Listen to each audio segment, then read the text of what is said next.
Have you ever said one thing but done the total opposite?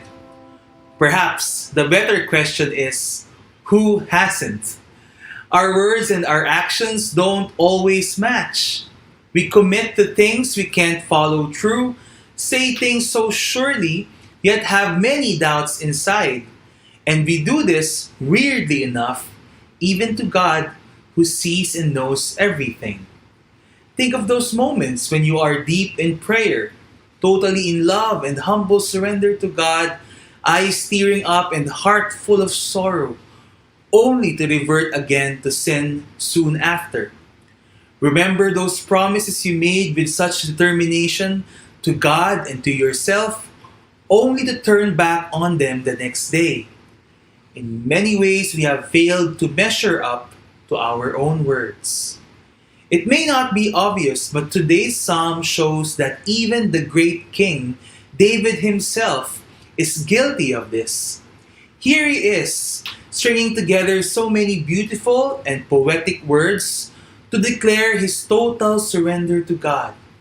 He shouts to the world that God will save him, that the Lord hears his cries and will come to defend him no matter what. So he has nothing to fear. And it's a truly powerful testimony that sets its listeners' hearts aflame. Yet what did David do? He wrote this psalm when he was held captive in the territory of another king, Abimelech. And to save himself, David pretends to be crazy. Crazy! He feigns madness so that the king would not see him as a threat and be let off easily. When it came down to it, David turned not to God, but to his own wit and even lied his way out of a tight situation. Is this justified? Bible scholars have been debating this since forever.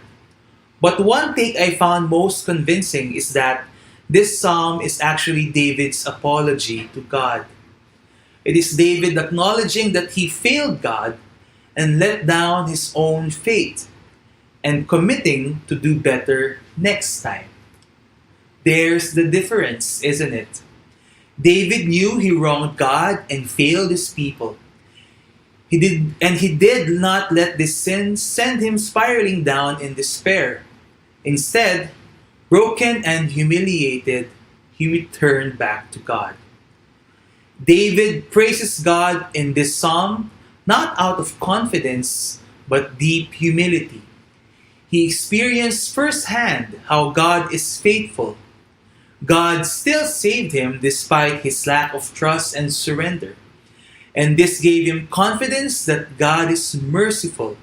God never runs out of chances to give for anyone willing to try again.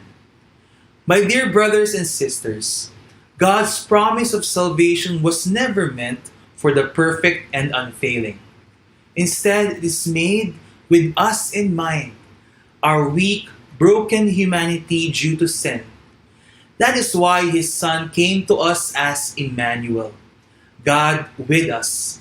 His promise to walk with us at all times, and when we let Him, bring us closer to His heart, to our salvation.